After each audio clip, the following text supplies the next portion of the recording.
The cast of a fractional CFO is going to be very, very attractive compared to the cost of a full-time CFO. The biggest risk is that your finance and accounting function just might operate too well, and it's going to make your other leadership look bad. Looking at a fractional CFO, especially a full stack firm, should be one of your options.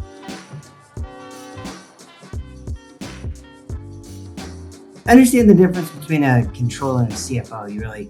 It comes down to the difference between accounting and finance. So accounting and finance often get lumped together in one term, and really they're different disciplines. Accounting is primarily historical, where recording transactions that have occurred, and it's reporting on the past and making sure everything's in the right bucket, putting the marbles in the jars. That's accounting. It's very rules-based, very transactional, whereas finance is more forward-looking. So finance is looking forward, using those historical accounting numbers, but then projecting those into the future to say, what we think is going to happen based on a set of assumptions. And so that's the difference between accounting and finance. And then the controller really works in that accounting world, and they're the head of that accounting function, working with the clerks and the staff in the accounting department to make sure numbers are recorded accurately, timely, and that the financial statements are accurate. And then the CFO takes over where the controller leaves off and uses those financials to help the business owner make decisions and use those numbers to guide the organization. So that's the difference between a controller and a CFO. The agency will know they need help in accounting and finance when they're starting to, they're feeling growth, and they'll see a blind spot, and they just know there's something missing. They may not be able to put their finger on, I need a controller, I need accounting. It'll usually start, the agency will say, I need a bookkeeper. I need somebody to just take this transactional work off of my plate. And a lot of times when you're growing, that's, at that early stage, that really is all you need. But once you start wanting to use those numbers to make decisions, and you want better information to make decisions off of, that's where you really need that higher level accounting or finance resource. So the controller, as I mentioned earlier, so they control the numbers. It's in the name, and their number one responsibility is to protect cash and create a control environment that ensures cash that's leaving the building is going to the approved receivers. So that's really the number one responsibility of the controller, is to create that control environment. Then there's the accurate financials. So there's working with the transactional folks, or the bookkeepers, to ensure that all of the transactions that are being recorded are accurate, and they're going to the right buckets, and they're going into the right periods. And then they're also creating any sort of accruals or adjustments to cash to create that financial picture for the period. So their goal is to get those numbers to the consumers of those numbers, so usually the owner or the CFO, as quickly as possible. The CFO and the owner can then make decisions off of those numbers. If you're not getting numbers till 45 days after the end of the prior month, a lot's changed in that type of period. And so that the controller really makes sure that, as a project manager for the financial reporting process, that the numbers, all the steps along the project are getting done in a timely fashion, so that the overall project of producing financials can be delivered to the business owner when they need it, and it's still relevant. Finally, there's the kind of the monthly reporting, and that's putting together the standard report that the owner, the CFO, wants to see, and kind of gets used to seeing, so that they can understand the performance of the business. So that kind of that monthly reporting, where you're looking at prior months, You're comparing against prior months, you're comparing against a budget if you have one, and you're really looking deep into the results to give insights to the leadership to steer the ship. So then the CFO takes over once the controller is done. So the controller finishes those numbers and looks through the reporting, does the variance analysis, kind of looks for those insights. What the CFO then does is takes those insights and helps make decisions, helps the business owner make decisions with those insights. So they're really looking forward. It all starts with an annual financial plan. So you build that budget at the beginning of the year. The budget gets a lot of kind of negative connotations as this bureaucratic, outdated process, but it's really a key piece, and it really ends up being the roadmap for the business. So, what direction we're going to take the business, and how will that look financially when we go that direction? So that the CFO is taking that information from the monthly results, bringing that back, comparing it against the roadmap, and saying, are we on track or are we not on track? And then, if we're on track, great, let's keep doing what we're doing or do more of it. If we're not on track, then what assumptions or what do we need to tweak in the business to try and keep the business on track and on the path that we all agree we want to take the business on.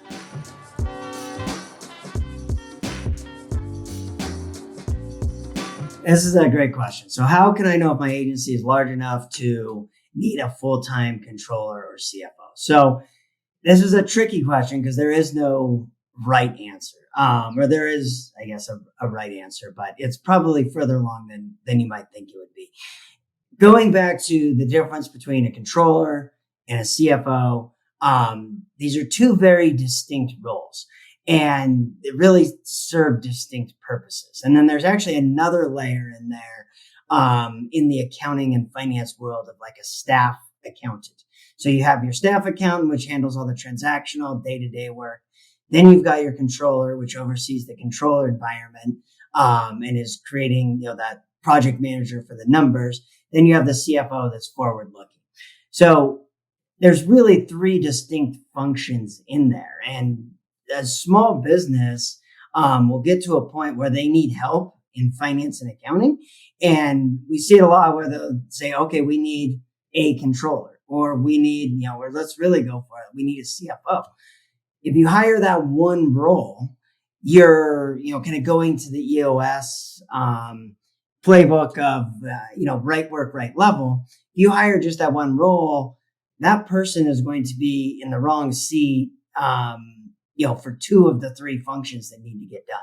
And so you really, to hire a full accounting staff, you probably need to be at 25 to 30 million in revenue to really be able to absorb that full finance and accounting function of, CFO, controller, and staff.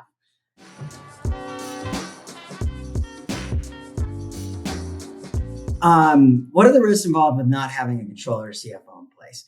I'd say at best, kind of the best case scenario of not having a strategic financial partner. And that's what I put both the controller and the CFO and into that bucket.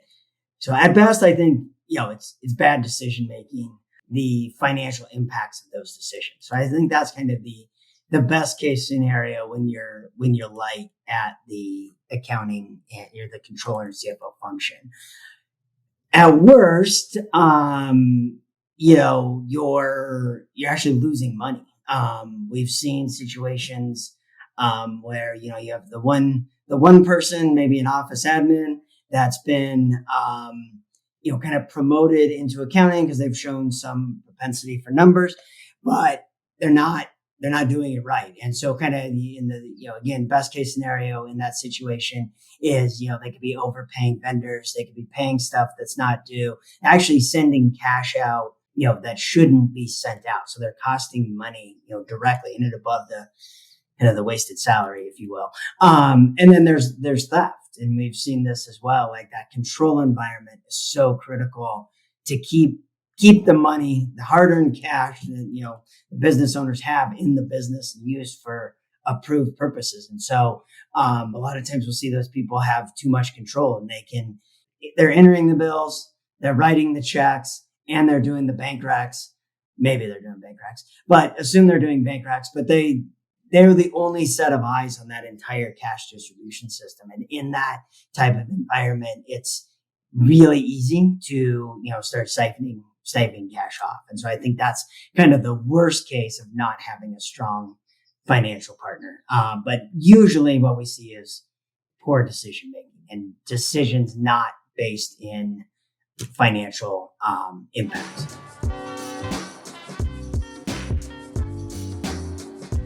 So how much does it typically cost to hire a full-time controller or CFO? It's, as you can imagine, it's going to be a range. The cost of a controller will really vary on the complexity of the business and the size of the business. So a controller in a manufacturing environment of a $50 million company is going to be significantly higher cost than the cost of a controller in a $5 million marketing agency. It just, the complexity adds cost.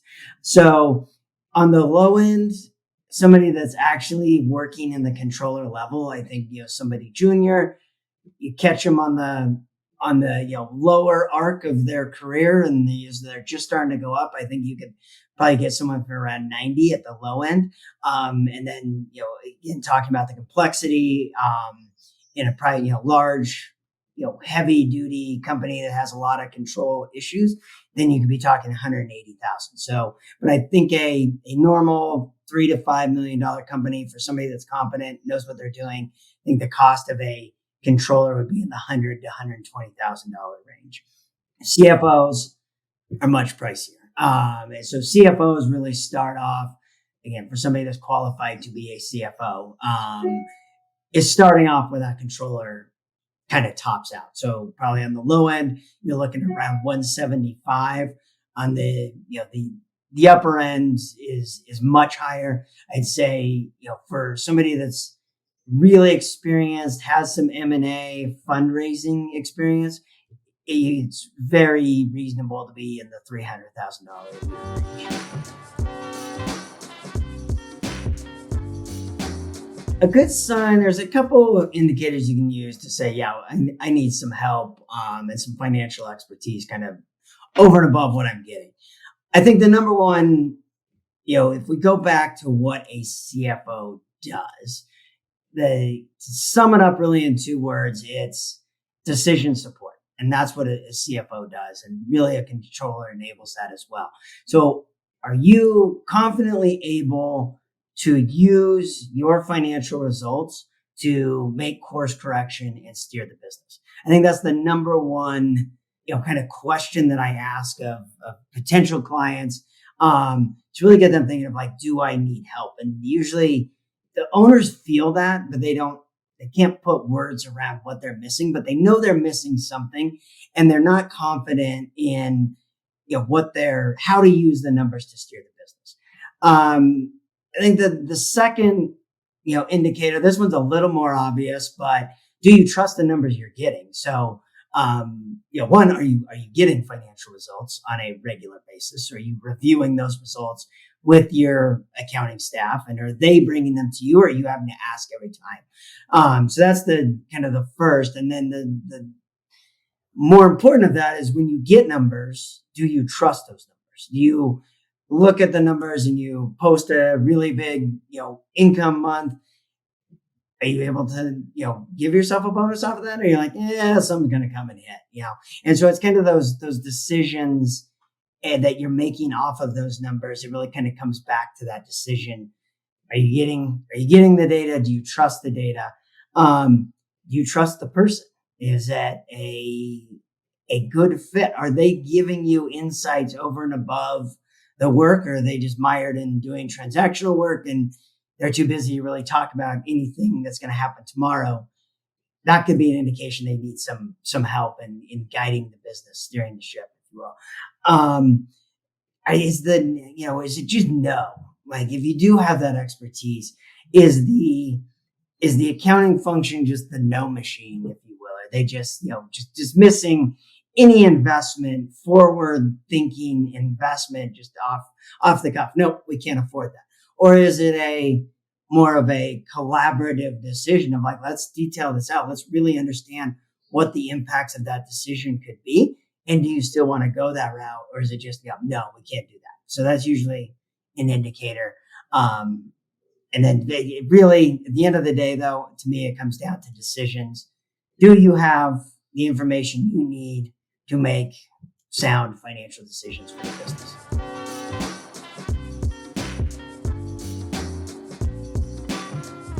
Yeah. So how do the roles of the controller and the CFO, they do shift as an agency grows, but at the end of the day, the roles are really the roles.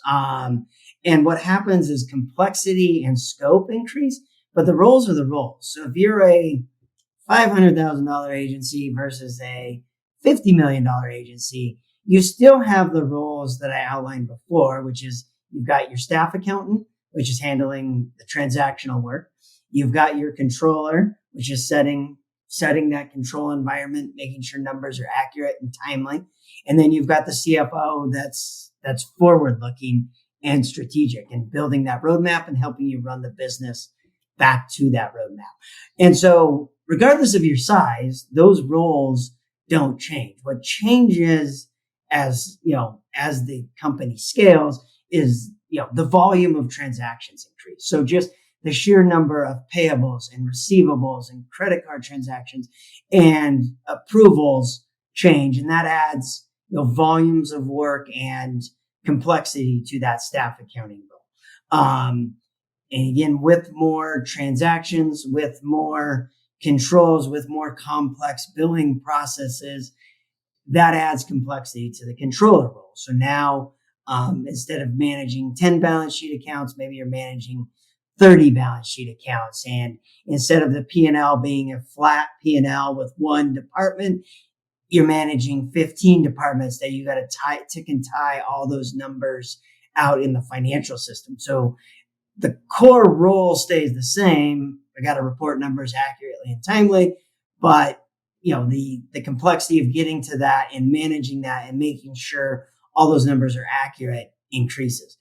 Similar on the CFO role, every company should have a budget, an annual budget, and every company should have a quarterly forecast at least.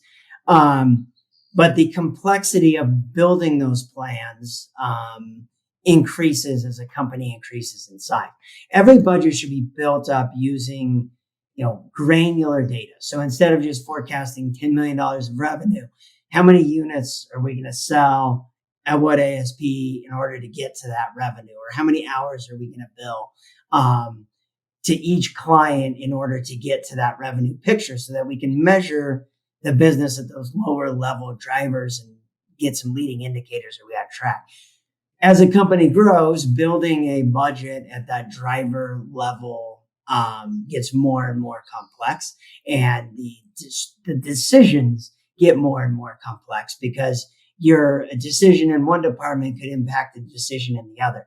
And so as that business grows, complexity is added to that CFO function from when they were smaller. So short answer, the roles don't change. The complexity and the scope of the roles do change.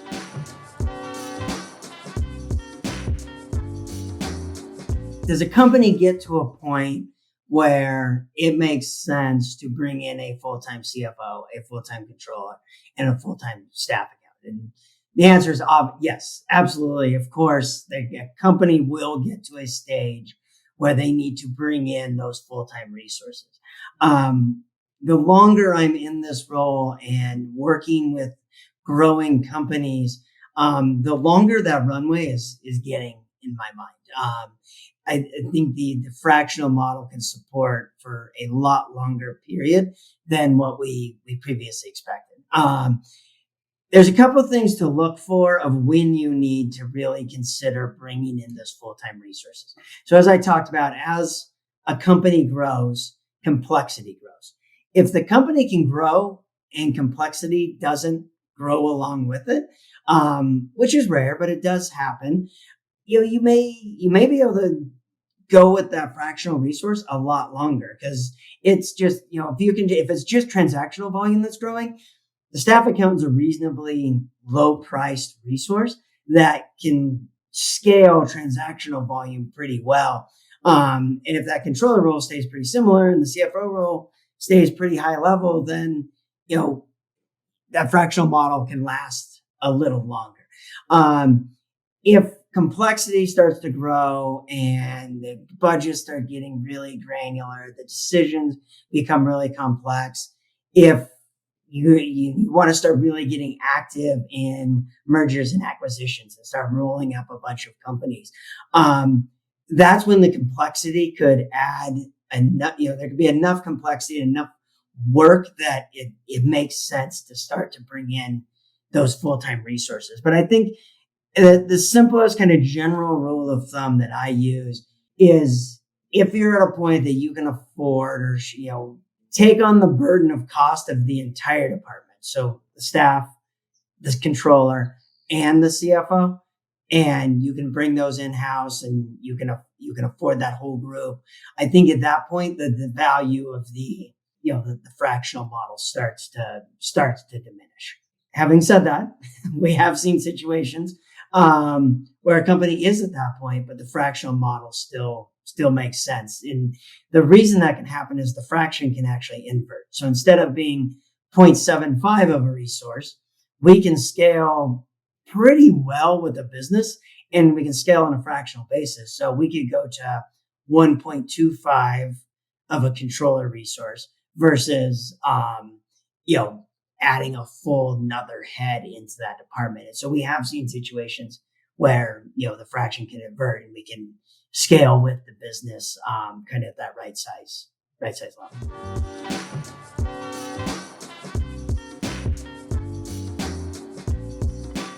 There's a wide range of, so the fractional CFO space in general has been exploding. So there's a very, it's an area where there's a ton of growth. It's a newer concept, but it's really catching on, of bringing in these fractional CFO resources. As you can imagine, there is a wide range of what does a fractional CFO mean. There's a wide range difference in offerings that companies are coming with. So there's I think the more traditional fractional CFO model, and really where the space started to grow is you have the seasoned veteran, that's out there, has a ton of, industry knowledge, knows a lot of what it takes to be a CFO, and they're getting close to, retirement age and want to go into consulting, and they kind of go on a consulting basis and help organizations kind of steer the ship and really offer that roadmap and that strategic direction. What we see with those, in that model is there may not be as much of the hands-on. It's more of a kind of typical traditional consulting role where it's, hey, here's what I see, here's what you should do, but maybe not actually turning the wrenches and helping you do that work. Then there's some firms that are, coming along where it's really like a network of 1099 resources, not necessarily the sage advisor. They're a little more hands-on, but it's really a network of individuals that they're kind of matching talent to a need. So you have the firm in the middle. They get a call from a client, say, hey, I have this need. I would need to raise some funds and want to seek a private equity buyer. And so then the firm will go and find that individual in their network, and bring that person in and match up with the business. And that's a great model for the companies that need it. But what you only get in that model, or what you typically see, is you're only getting that CFO level resource, which is a lot of times what those companies need. Maybe they already have that full-time controller and they really just need to supplement the CFO. Then the kind of the newer approach, and the approach Level 10 uses, is the full stack model. And what the full stack model is it's really a turnkey finance and accounting function. And it's bringing the full team, if you will, and it really offers a full outsource solution. So you've got the staff accounting, you've got the controllership, and you've got the CFO all working together as a team to deliver what the client needs in the finance and accounting function. And so it really ends up being more than a fractional CFO, but a fractional department that is right sized to the needs of the organization.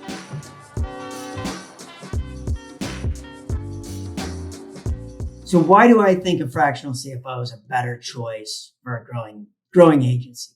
The fractional CFO, in my opinion, for a business, for an agency, for really any business under 25 million in revenue, I think they should take a very hard look at going the fractional route, really that full stack fractional route, because I think it's a better solution. And the reason I think it's a better solution, or have seen it be a better solution, is number one, it's a better alignment of resources. Going back to the three levels of accounting and finance: CFO, controller, and staff accountant. If you hire one of those resources, they are going to be a mismatch in the other two roles. We've seen it a lot where a company will hire the accounting manager or even spring for a controller. That controller is going to come in. The controller is going to be frustrated because they're having to do all of the transactional work that needs to get done. And usually there's a decent volume of transactional work that is, essentially the business is overpaying for, and the controller's probably a little upset that they have to do that work in the first place. And then that transactional work is keeping that controller busy. They're probably getting the numbers close, but they're definitely not, spending any time looking forward, and honestly probably don't have the skill set to look forward. And so then the business owner is very frustrated that they're not getting any sort of strategic decision support, because that's really what they want. They're not really putting any value on the transactional work, but it has to get done. And so it just creates this, misalignment of resources and frustration all around. And the fractional, that full stack fractional support right sizes the resources that are needed at each level. And so we bring in our staff accounting resources to handle the transactional work. Our controllers are just doing the control work, which is generally not very much of the entire process, or really, if you take all the transactional work out of it. And then similarly, the CFO can just focus on the strategic work and look forward and really specialize in offering that decision support and that strategic oversight. And so that's the number one, is that alignment of resources. Number two is flexibility. As the business grows, the fraction can change. So if your transaction volume goes up, we can supplement with additional resources, and it's all seamless and really invisible to the business owner, how we're shuffling those resources. It might result in, fees increasing proportionally to the fraction, but other than that, it's going to be, pretty much invisible to the business owner. Similarly, at the controllership and the CFO level, as complexity grows, we can adjust resources to meet those needs. We see it a lot where a company will, come across an opportunity to go buy buy a firm. And even if that assigned CFO doesn't have the expertise that is needed for that specific instance, I guarantee we have that expertise within the firm, and we can bring those resources in to help on an as needed basis and help that organization get through that short period, and succeed in that kind of short initiative and then go back to normal. Or if it isn't returning to normal, we can switch out the resource and help that business grow and kind of continue to grow with that business. The final piece, and I honestly think this is the most important piece, is we're professional accountants. This is what we do all day, every day, across multiple companies, multiple industries. We're incented to be the best at accounting and finance that we can be, because it helps us be more profitable, and it helps us have a better product. And so I don't think that can be discounted, because we've seen it where even if the company does have a very good accounting degreed accountant doing the work, if there's somebody that's kind of fresh out of school or hasn't had a long career, which is we see a lot in a small growing business, they just don't know what good looks like. And so we do this all day, every day. And so we've seen good. We know what good is. We're striving for better. And I think the clients that work with us benefit from all of that.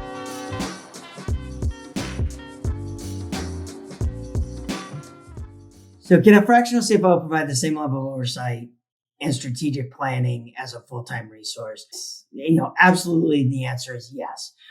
The beauty of the fractional resource is that, you're not getting fractional work, you're getting the work you need. And so in a smaller organization, there's just not the need for a full-time CFO. If you were to hire a full-time CFO, what you would find yourself doing is giving them a bunch of non-CFO work, because you have this heavy duty resource that really only needs to be doing planning and financial analysis and decision support on a fraction of the time.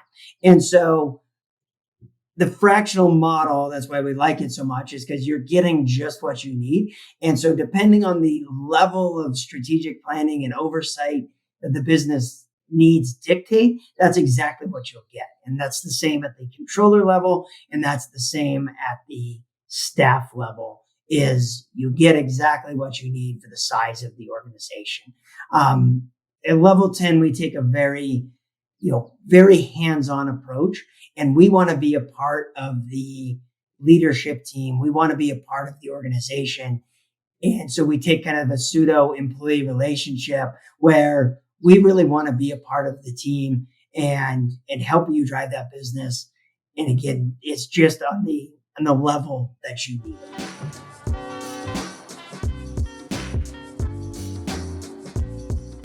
So how does the cost of hiring a fractional CFO compare to a full-time CFO? So as the name might indicate, it's going to be a fraction of the cost. It's going to be, especially as you compare it to a full-time CFO, the cost of a fractional CFO is going to be very, very attractive compared to the cost of a full-time CFO.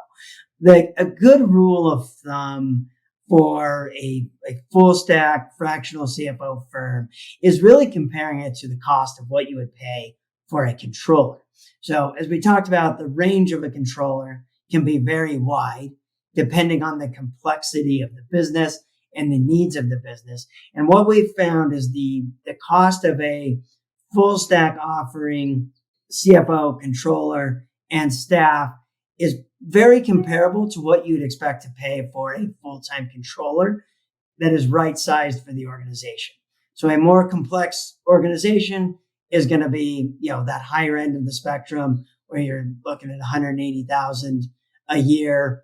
If you're needing a controller of that size, that's about what that fractional CFO firm is going to cost. If it's a simpler model, then you're probably lower end of that range, around the $90,000 to $120,000 range. What are the downsides of bringing in a fractional CFO? I think the biggest risk is that your finance and accounting function just might operate too well, and it's going to make your other leadership look bad. So I think that's number one. But, in seriousness, I think, the biggest risk that we see are where fractional, about a cultural fit.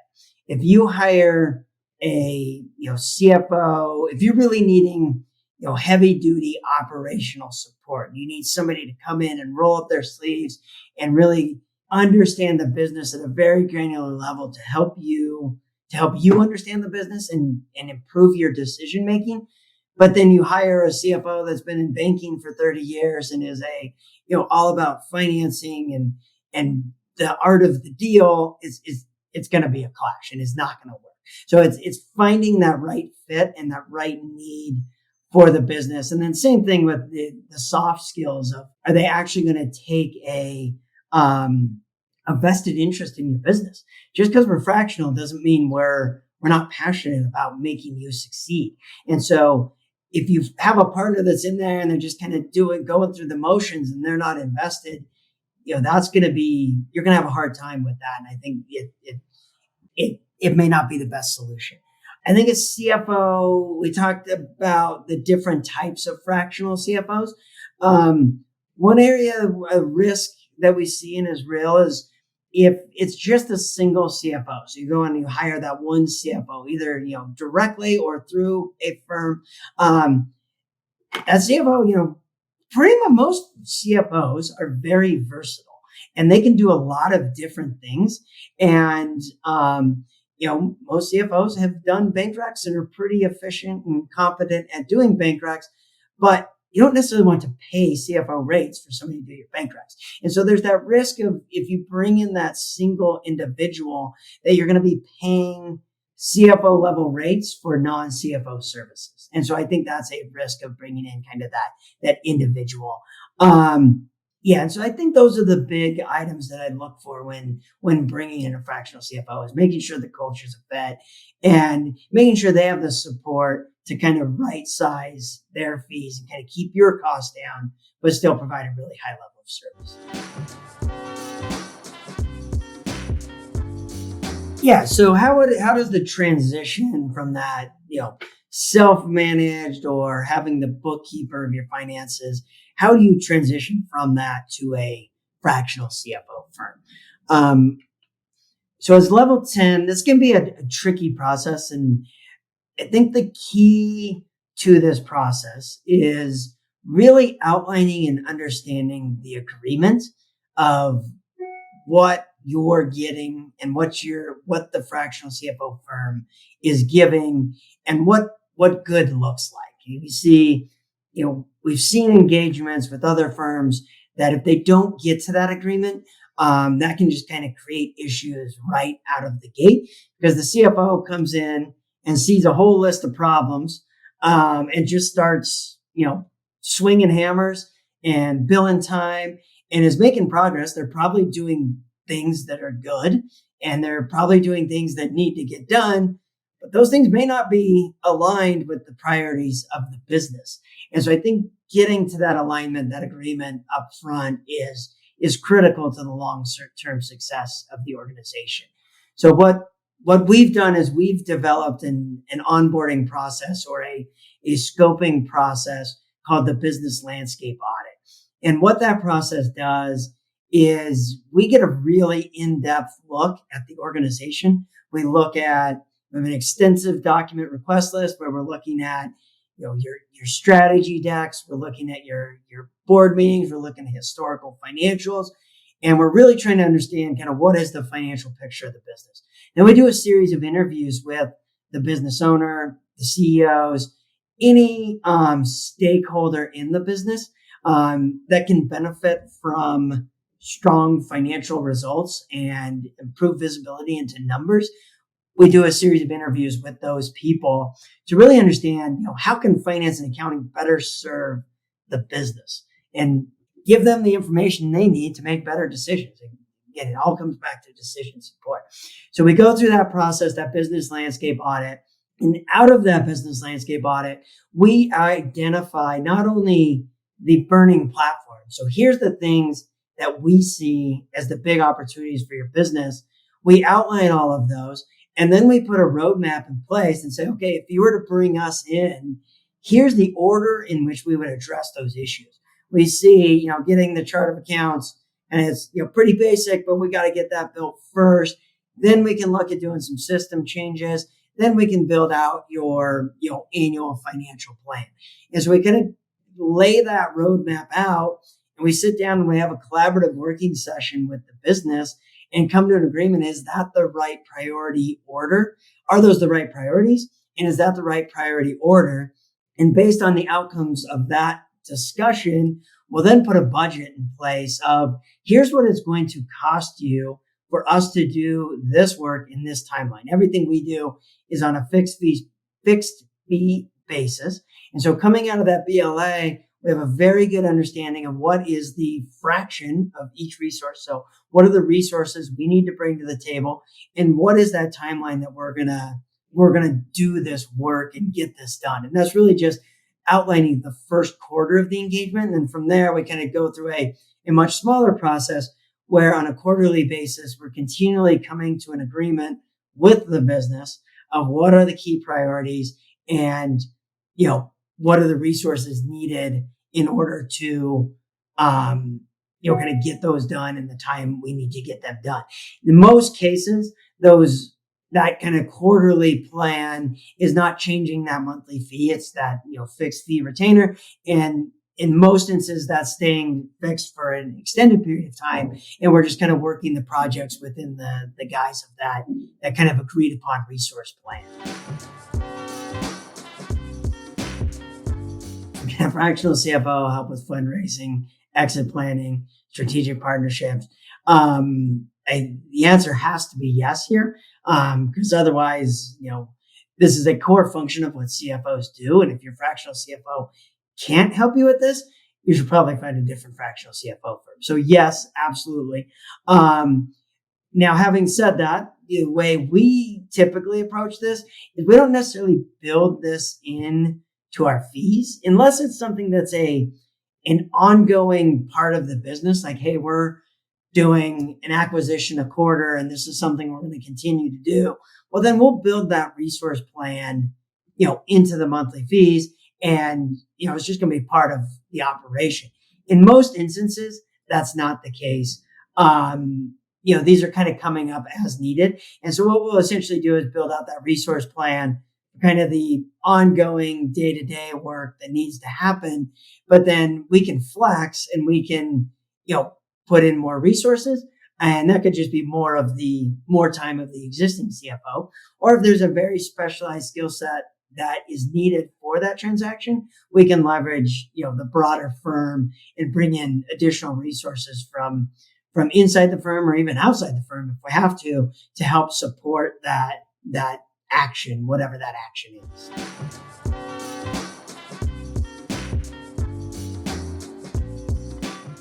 Yeah. So how does the fractional CFO engage with the rest of the team? This can vary by firm. So I can only really speak to how Level 10 engages with the team.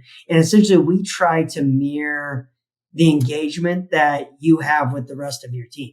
So if your team is their primary means of communication is Slack and is kind of that more conversational work, then we're going to want to be in that Slack channel and in those Slack channels, and we're going to want to be engaging with your team using Slack. If it's email, same thing. We're going to want, an accounting email or a finance email that our team can engage with your organization. At the very least, we're going to want to touch base with the CEO or the owner on probably a weekly basis where we have at least a weekly one-to-one so that we're staying kind of engaged with the business. We understand what the needs of the business are, and we can kind of talk through project status. Outside of that, if there's a leadership team meeting, we want to be a part of that, at least for a portion of it.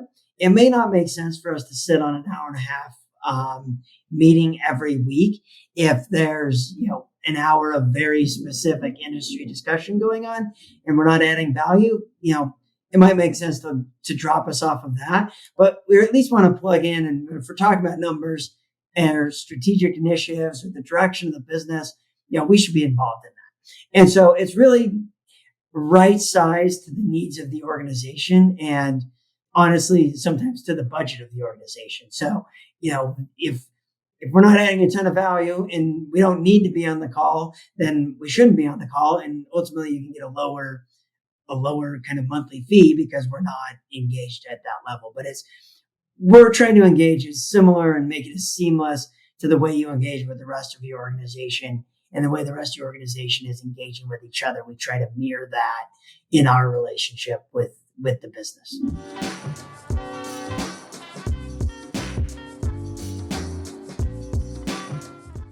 specific industries, agency sizes where the fractional CFO is most beneficial or can be beneficial. I personally think all industries can benefit from the right fractional CFO partner. I think company size and complexity to me is the big indicator of where the fractional CFO firm makes sense versus bringing it in-house.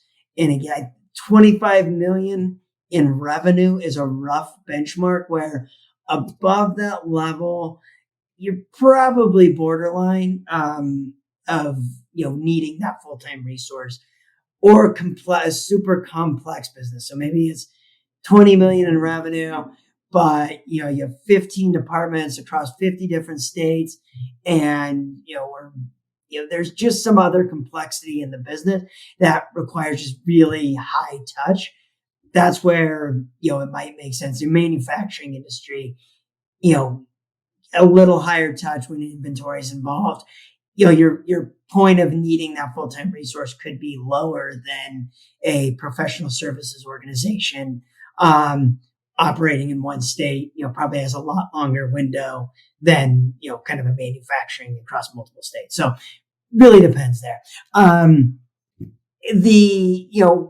think any industry can benefit, but finding the right partner is super important. So Level 10, we've tried to specialize. We certainly have a wide range of clients, but really the professional services, technology companies are where our expertise lies. And that's really the expertise of our CFOs, which is what the clients are ultimately leveraging.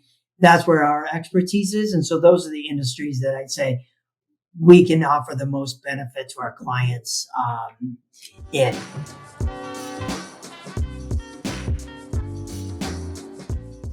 How can a fractional CFO help your business even if you don't have financial problems? Well, I guess if the rules of scarcity and trade-offs don't exist in your business, then the value of a CFO is going to be pretty low. But most businesses I've seen have scarcity and have trade-offs that need to be made. And so even if you're profitable, even if your revenue is growing and you're growing profitably, a CFO can help you be more profitable, can help you do better things with your money, can help set up generational wealth, if you will. Just because your business is profitable doesn't mean you're as profitable as you can be, or maybe you are as profitable as you can be, but is pure brute force and you're miserable in the course of doing it because everything you're doing is manual and you can't get the information you need and it's creating all kinds of stress in your world. A CFO can still offer help there and can help you get to the same point, but maybe do it easier. And so it's just kind of sharing that burden of making those financial decisions. Even the best systems, even the best companies have opportunities for improvement. We recently did a business landscape for a company, and they asked us the question in their growing business, profitable business, and they asked us in the business landscape audit at the outset of it, have you ever gone through the business landscape audit and not found, not had any findings? And the answer was no, we've not. And it was like, if we do and we get through and there's nothing we can offer you, then you'll get your money back because it's a guaranteed service. But we've not seen that. And with that company, we found that the single person that had full control of cash wing to wing. That we didn't see any evidence of fraud, but the opportunity was there. We found that even though they were getting numbers and they're getting really good numbers and they're getting very granular numbers, it was coming at the cost of this poor staff accountant who was just, doing everything she could to keep, the fingers in the dike, trying to keep the dam from breaking. And so we're going in and we're helping take what she's doing because she was doing really good work, but we're making it more systematic and more repeatable and more scalable, because what was happening was not scalable, and it was just a matter of time before, it broke and the whole thing fell apart. And so that's where I think a fractional CFO firm can really help, make that process sustainable, make you more profitable, and release the burden of kind of making it happen.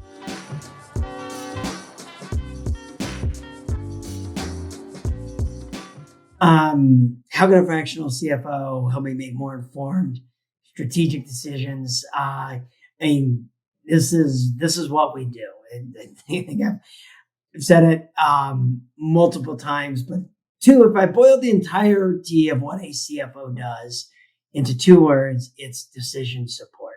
And that is what we do, and that's what we help our agency partners do. Is we take all of the, if you remember geometry, go back to the days of geometry, probably giving some agency owners PTSD here, but you had kind of in every equation, you had your givens. So you had what was given. So these are, known factors. And then using those known factors and what problem we're trying to solve, you kind of fill in the gaps and say, okay, what information do we need, or how do we use those known quantities, known data to imply or try and understand what's going to happen if those known variables change. And so it's taking the assumptions, your assumptions as a business owner of, if I do this, this should happen. We take that of known numbers or those assumptions, and we put financial impacts around that. So if I buy a building and that business is going to cost me X amount of money, and I need to hire X staff in order to support that building, but it's going to give me the opportunity to expand into this additional market. What does all that look like, and what are the financial impacts of that decision? And then from there, it's, we help. This is where it gets, a little, I don't know, fuzzy, but a little more free form is, is that a good decision? So based on all of those assumptions and based on the analysis, is that a good decision? It could be yes or no. If it's a negative return, maybe it's not a good decision, but maybe there's other factors that we need to think about. So is it a good decision? Is it the best decision? So it could be a good decision. It could be a really good ROI, but again, rules of scarcity and trade-offs exist. They're a reality in business. So you could have two alternating decisions that you're trying to decide between. So which is the best decision? So they could both be really good decisions, but you only have the resources to make one of them. So what's the best route? So we help, tease that out. And so ultimately what we're doing as a CFO, so we talked about decision support. The other thing we're doing is we're trying to quantify and mitigate risk. So I talked about it earlier. A lot of, accounting in particular gets a bad rap of being the no machine, of the just, nope, we can't do that. Sorry, can't afford it.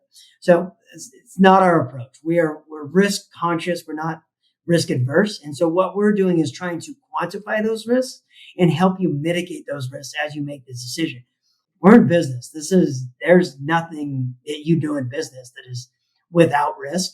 And so what we're trying to do, and what a good CFO does, is we'll quantify those risks and then help put actions in place to mitigate those risks or identify those risks or put warning signs in place of, hey, this is a potential risk. How do we know if this risk is actually going to present? And so we're trying to put those early warning systems in place so that if that risk starts to present, we can change course or we can move around it as needed. And so that's how a CFO, ultimately helps you with your strategic decisions and direction.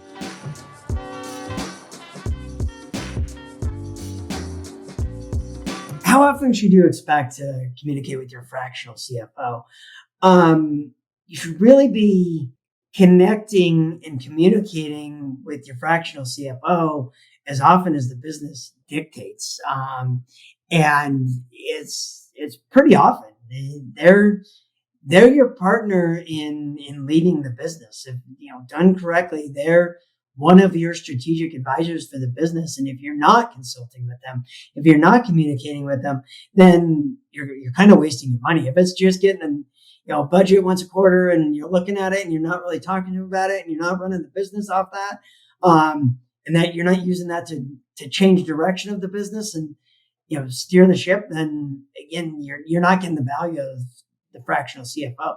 And so the way we engage is, we said it earlier in a previous response, but at least weekly, you should be sitting down and talking to your CFO. If nothing else, just to talk about what projects are we working on? What are what's the status of those projects? Are there any needs coming up in the business that the CFO should be aware of? Just keeping them engaged in the business. If there's a leadership meeting, the CFO should absolutely be a part of that leadership meeting and should be working with you. If there's sales meetings and you're looking at sales forecasts and how are those sales forecasts, lining up against the plan, the CFO should be a part of that. And so it's really, as often as the business needs in order to get that advice and that strategic advisory function, that's how often the business should be communicating with the CFO. And then the controller and the staffer level should also be in communication with the business. So maybe not at the owner level, but the controller should be working with the folks in their business at their appropriate level. So if the controller is, working on collecting expenses and getting expenses coded to projects, then that controller needs to be in contact with your project managers and should be working with them on initiatives at their level. Like if project reporting is super important, then your controller is going to be really needing to be engaged with those project managers to make sure that you're keeping context on those projects and that all of the expenses and all of the revenue and the forecasts of those projects are getting captured and applied correctly against those projects. And so it's really kind of, keeping context of the business so that the numbers actually reflect the reality of what's happening in the business.